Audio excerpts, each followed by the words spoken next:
নমস্কার বন্ধুরা, রান্নার জগতে আপনাদেরকে স্বাগত। আজকে আমি আপনাদের কাছে নিয়ে এসেছি এক ব্রেকফাস্ট, হেলদি এবং টেস্টি ব্রেকফাস্ট, যার নাম সুজির উপমা, যেটা বানানো খুবই সহজ আর খেতেও খুব টেস্টি হয়। যারা বাড়িতে মিষ্টি সুজি খেতে একদম পছন্দ করেন না, তাদের জন্য এটা বেস্ট। তো চলুন বানিয়ে নেওয়া যাক। প্রথমে আমি এখানে কিছুটা পরিমাণ গোটা জিরে, কালো সর্ষে, কিছুটা কারি পাতা নিয়েছি, আর এখানে পেঁয়াজ, গাজর, কাঁচা লঙ্কা কুচি আর সুজি নিলাম। প্রথমে আমি সুজিটা শুকনো খোলায় ভেজে নেব। খুব লাল করে ভাজবো না, আমি 2 মিনিট মিডিয়াম আছে সুজিটা ভেজে নেব। ভেজে এটা আমি তুলে নেব। এবার কিছুটা পরিমাণে সাদা তেল দিয়ে, 1 চামচ মতো সাদা তেল দিয়ে চীনা বাদাম কিছুটা ভেজে নিচ্ছি। বাদামটা ভালো করে ভেজে আমি তুলে নেব। বাদাম ভাজা হয়ে গেলে ওই তেলে 1 চামচ মতো ঘি দিয়ে আমি কারি পাতা, সর্ষে আর গোটা জিরে দিয়ে দিচ্ছি ফোড়নের জন্য। দিয়ে এটা আমি ভালো করে ভেজে নেব। কারি পাতাটা দেওয়ার পর খুব সুন্দর একটা স্মেল আসে। এটা ভালো করে ভেজে নেব। ভেজে নেওয়ার পর আমি যে কেটে রাখা একটু সবজি ছিল ওটা দিয়ে দিলাম, গাজর, পেঁয়াজ আর কাঁচা লঙ্কা কুচি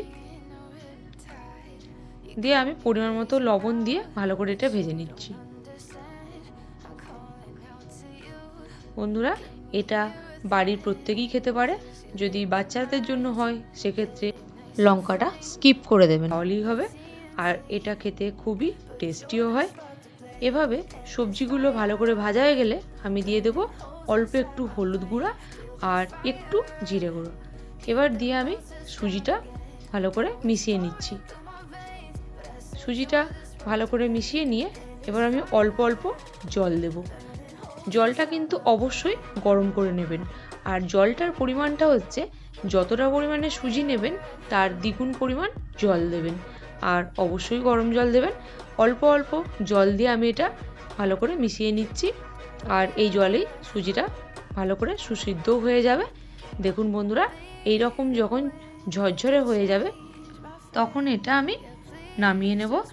আর তার আগে দিয়ে দেব আমি ভেজে রাখা বাদাম আর কিছুটা পরিমাণে কাজু বাদাম দিয়ে এটা ভালো করে আমি মিশিয়ে নিচ্ছি।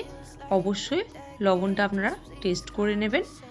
আর প্রথমে যেহেতু লবণ দিয়েছিলাম আমি আর দিচ্ছি না, আমার লবণটা ঠিকই ছিল। এবার আমি নামানোর আগে অল্প একটু চিনি দিয়ে এটা আমি নামিয়ে নিচ্ছি। দেখুন বন্ধুরা, কত সুন্দর হয়েছে এই সুজির উপমা। এটা আপনারা বাড়িতে প্রত্যেকেই খেতে পারেন, খেতেও খুব টেস্ট হয়। আর কাঁচা লঙ্কার ঝালটা আপনারা আপনাদের স্বাদ মতো দেবেন। তো বন্ধুরা, এই ছিল আজকের আমার রেসিপি। আমার রেসিপি কেমন লাগলো অবশ্যই কমেন্ট করে জানাবেন। আর আপনারাও বাড়িতে একদিন এই উপমা বানিয়ে দেখুন, খুবই ভালো লাগবে। এই ছিল আজকের রেসিপি।